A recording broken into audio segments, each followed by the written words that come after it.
Hey there, welcome back to Center Stage. Today with me is the new Managing Director of the Geyer Center for Performing Arts and the Director for their new production of Dear Evan Hansen, Rolla. Hi, thank you for having me. Yeah. And we got a lot to talk about today, whether it be with the directing, not only for the show, the production itself, but also as your new role with the Geyer. So can you tell us a little bit about the show? Sure, we are putting on Dear Evan Hansen, and we are one of two theaters in the region who is putting it on for the very first time, so that is extremely exciting for me. I wasn't quite sure if I was going to get it this year, and when the rights were released, the board jumped on it for me, so I'm very excited. And can you tell us a little bit about your history with theater? Sure. I am a graduate of Point Park University with a BA in the Performing Arts. I've been performing since, I was a kid, started out at Apple Hill Playhouse. I've worked all through Westmoreland and Allegheny community. And I've been directing for years, a private teacher. So yeah, I'm really rooted in the community with theater. Yeah. It seems like you wear a lot of different hats and stuff like that. And the current one that you're wearing right now is as director. So can you tell us a little bit about your background, as a director? It can be shows that you've done in the past, and yeah. So I directed for about 14 years at Mount Pleasant High School, co-directed with my co-director Rich Bear, and also choreographed there. I've directed for the Greensburg Civic Theater several times, and then I was an assistant producer for Cornerstone Television for a few of the different programs that we had there. And now, not only with wearing the director hat now, you are now having a new role with the theater itself. Yes. As the managing director. Now, this was a very recent announcement. Congratulations. Thank you very much. And can you tell us a little bit about this, new position that you have? So it's actually a brand new position created within the theater.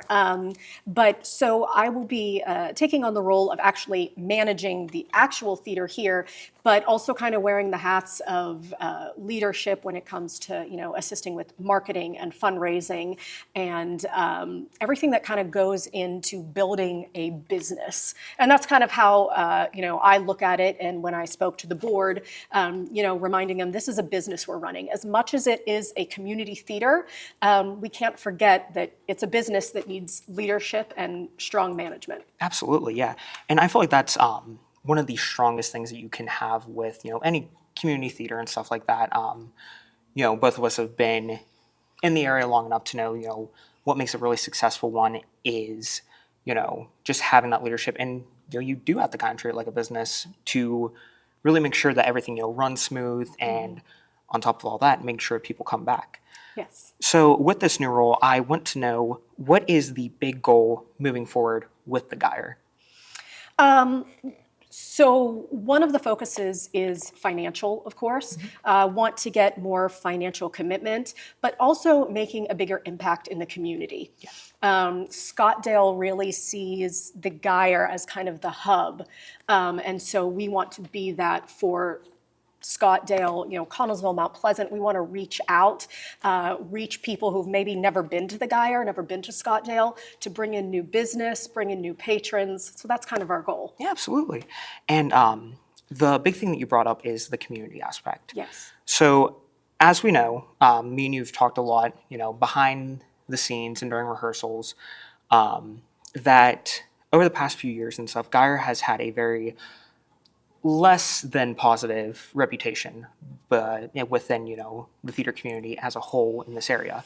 So what do you think is the most crucial aspect in helping rebuild the community's image, or the company's image in the community itself?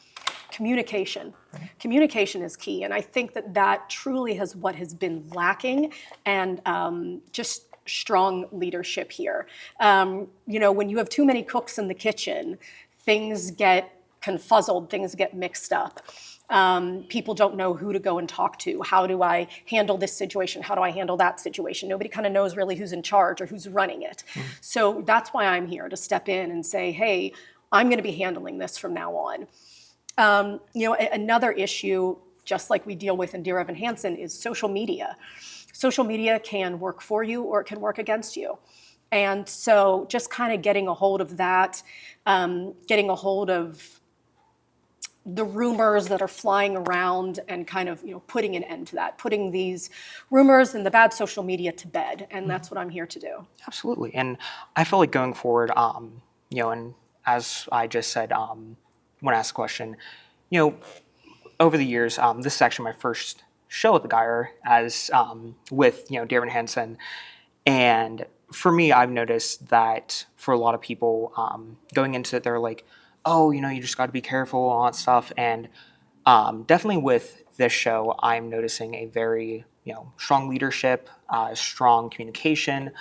I think a lot of you guys have uh, not threatened in a bad way, but you guys have made sure that we have been staying on top of communicating when we're going to be late, if we are going to be absent from different things, or stuff like that, to where I can start seeing where, at least from a production standpoint, where that communication is becoming a lot stronger, to the point where I feel like this is probably one of the best productions I've been on so far when it comes to that communication aspect. And to kind of add on to the production itself, so we are currently doing Dear Evan Hansen. It is a very popular show, and it is a very deep is the best way I can describe it. It is a very important show for a lot of different reasons. So how important was it for the company to do a show like this? Well, first I want to say thank you for the compliment. I appreciate that. Yeah. I think the Geyer itself needs to set, and every theater needs to set a precedence for what we expect from our cast, from our production team, and that's what we are trying to do now, to set that that goal, and that here is what we expect from everybody going forward. So I appreciate the compliment. Absolutely. The reason that Dear Evan Hansen is so important is social media can be crushing. It can crush someone's life with rumors that aren't true. It can turn a situation that maybe was not as big as someone thought totally out of control, because it's easy to hide behind social media. And so to use that as a scapegoat. Social media can also be used in a very, very positive way. And mental health is such a huge aspect that everyone deals with on a daily basis. I don't think it's talked about as much as it should be. So I think right now, specifically too, with everything the Geyer is going through, this was the perfect show to bring to the community, to say, hey, we are changing, we are going to be better, we're going to insist on excellence here, and we're going to, though, also take care of everyone's mental health while they are under our tutelage here as well. Absolutely. And, with you saying that, I can definitely see how this production, as a whole kind of works, not only for this, very big rebranding for the theater itself, but almost like a very big, metaphorical reboot for the theater, tackling these more, important, deeper shows and such, and, really helping opening, a bigger dialogue after people come and see these shows. Mm-hmm. And, you bring up the aspect of, social media, which, our background, Dear Evan Hansen obviously isn't really a show that focuses a lot on the set design. It's a lot more on what is going on within the show, whether it be the acting or, the singing or the music. Mm-hmm. That's the focus. So, we don't really need to have this big, flashy, elaborate set, which that is why I really like how currently behind us we have the set backdrop kind of being still worked on. It is going to have a lot of, text messages and stuff like that that really helps kind of corner that point of social media and the impact that it can have, mm-hmm. which I feel like is really great as a visual to help kind of push that message forward. Yes. And to continue on, what do you feel is most important about this show as a whole? Not just with the production here, but the importance of Dear Evan Hansen and its message that it is trying to push to audiences. So one thing that Graham reminded me of today, something that I said in callbacks when we had callbacks, was that if we can save one life, then we have done our job with this show. Because the show deals with such heavy topics like suicide and drug use and mental health as a whole, if we can save one person's life, turn them around to make them realize, hey, you have a purpose here. You're loved, you're wanted. Everybody feels alone at some point in time. But if we can do that, then we as a community have done our job. Absolutely. And, to add on to that too, you mentioned callbacks. And one thing that it's going to stick with me now, going forward, whenever I do any type of audition, that was the first time I ever cried during a callback. Not For a good because, reason. Absolutely, yeah. And it wasn't because, I was stressed about like, oh, am I going to get this role or that role, blah, blah, blah, blah, blah. It was one thing that you did, and this is going to kind of lead into my next question, is before we did anything else in terms of callbacks, you and the rest of the directing team sat down with everyone who was called back to talk about, what does this show mean to us on a personal level? And I feel like that was so crucial in finding the right people for this show and what it's covering because of the fact of, it deals with a lot of heavy subjects. I mean, myself, I've dealt with a lot of, mental health over the years since I was younger. Actually, around the time when I found this show, I was kind of in a darker place in my life, and this show really helped me out. So, getting to hear everyone's story right before we actually went into the callbacks really let us kind of get a better understanding of, why this show is so important, which I really like. We did that for that aspect, but also I wanted to make sure that everyone in our cast was in a good place mentally before even allowing them in the show. Everybody at the callbacks was in a good place mentally because I didn't want to put anybody in harm's way, anyone who was truly suffering. If I could see it, I didn't want to bring them in because I thought this might push them over the edge because of how deep we go and just the things that we talk about in rehearsals. I wanted to make sure that they were in a safe place. Absolutely. And I feel like that's really important for, any show that tackles, a harsher or a more, grim subject, similar to what, we're talking about in this show, to, make sure that not only the audience are going to be able to handle it, but the cast themselves are going to be able to process and handle doing a production like this. And, to add on to that, we have definitely taken a lot of different steps in ensuring, not only are we able to handle it, but also to make sure that the message is not getting lost in translation. So can you tell us a little bit about the different steps that you guys have taken in terms of making sure that the cast and the team as a whole is truly able to understand how the show needs to be presented and to make sure, it's getting the message across to the audience as a whole? Sure. So during one of the first rehearsals as well, we all kind of sat down and talked about our pasts, and we kind of put it out there as this is a safe space.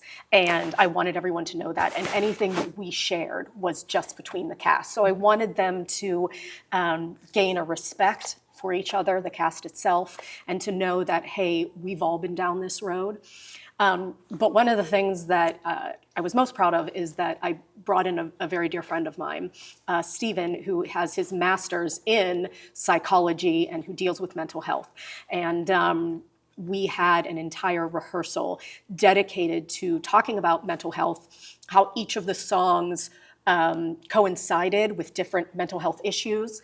And he sat in the rehearsal with us to make sure that we were playing these characters appropriately, that we weren't overdoing it, we weren't overstepping bounds, that we weren't doing anything inappropriate. And I kind of pulled from my own experiences, little things that people that I know have mental health issues, my own family, and kind of using those as this is what someone who actually deals with this is like. We didn't want to be over the top with it or in any way offend anyone, especially with this kind of a show. So we've really kind of gone above and beyond to ensure that we're taking care of our mental health, but that we are showing the community that we took this show very seriously. And I feel like that is one of the best ways to handle a show like this and a production like this.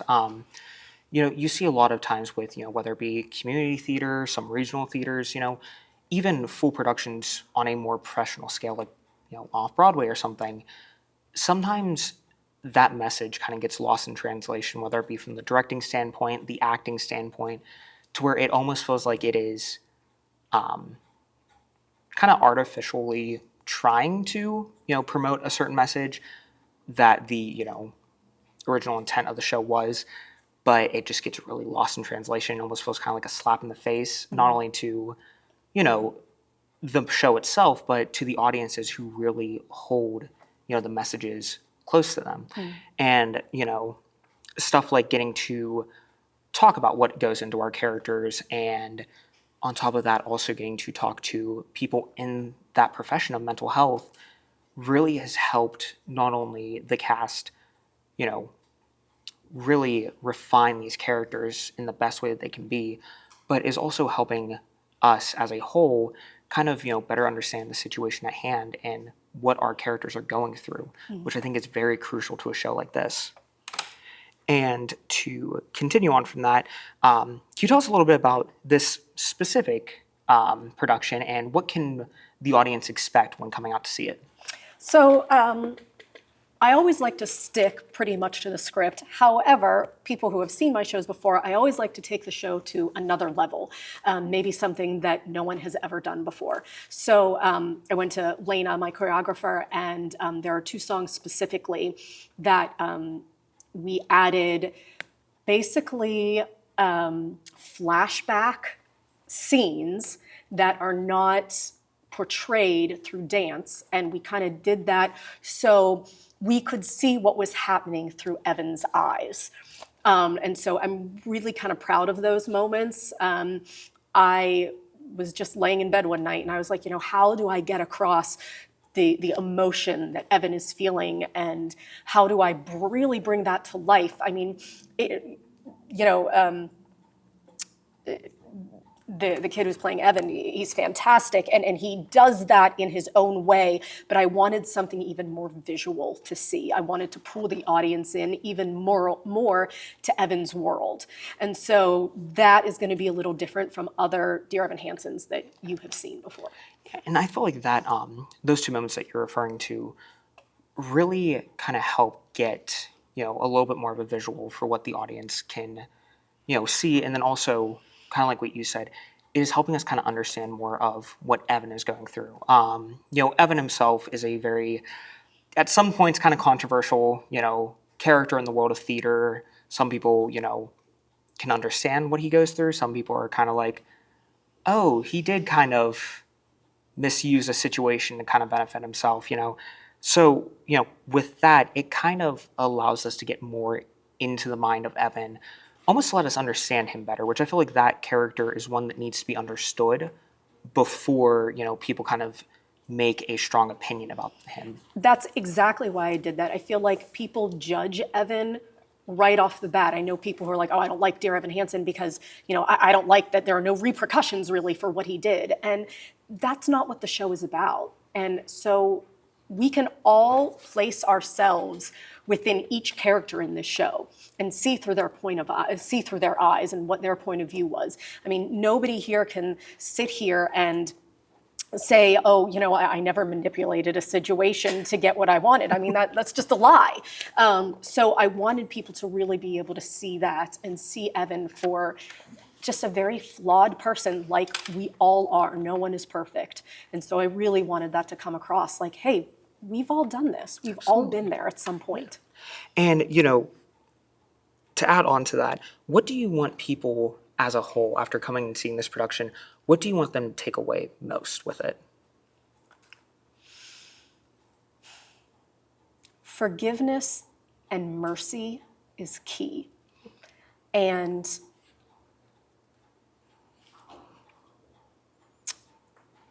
that with the right heart, and if people can change their heart, they can maybe truly see the hurt in others, and that we're all hurting. We're all broken, flawed characters, and no one is perfect. No one should be bashing someone else for mistakes that they have made, especially not over social media.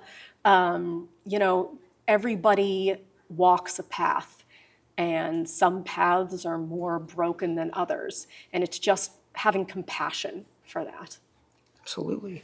And I feel like that's probably one of the best things that, at least from an acting standpoint, I've been able to take away from the show. Especially with the idea of, nobody is perfect, everyone is flawed.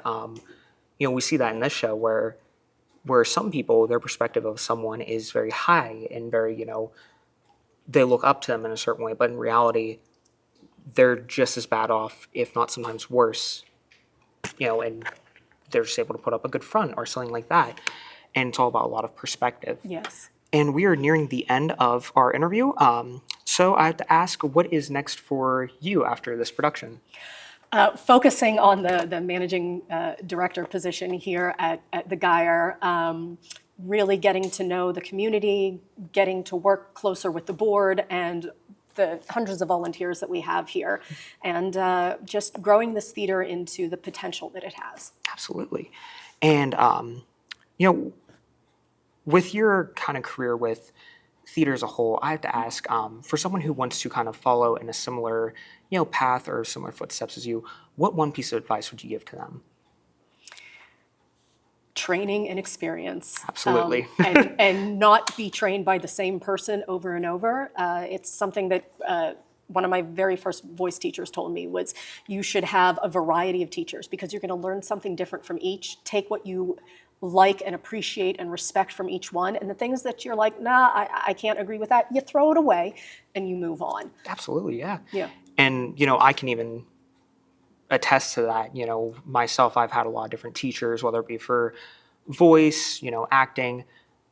That variety has helped me kind of refine who I am as a performer. So I really, can respect a lot with that advice that you're giving. And then our final question is, what does your art form mean to you?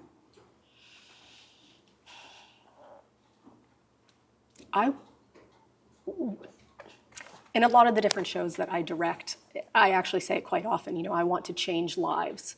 I want to save lives. So it's about, for me, it's about saving someone's life, no matter what the show is. My life was changed and saved through music and theater so many times, where maybe like, Evan, you feel like jumping off that cliff, but theater draws me back in and helps to heal my soul. And so it's about healing. Absolutely. And I can also attest to that greatly. In my life, with my art forms, whether it be being a musician or being an actor or performer, working behind the scenes, in front of the scenes, no matter what, I've been able to take away so much from that. And it has helped me through some of the best parts of my life and also some of the worst. Yeah. And I think that's really important, honestly, for anyone to hear is that aspect of, our art that we create can impact people in such an important way. Mm-hmm. Well, we are at the end of our interview. Thank you so much for joining me. Thank you, Trenton. Yes, thank you. And then if you guys want to come out and see a show next month, we are performing here at Geyer Center for Performing Arts, our production of Dear Evan Hansen. I will be in the show as Larry Murphy, and you can come and see that show May 14th through the 17th. All right. Thank you so much, guys, for joining us, and have a nice day.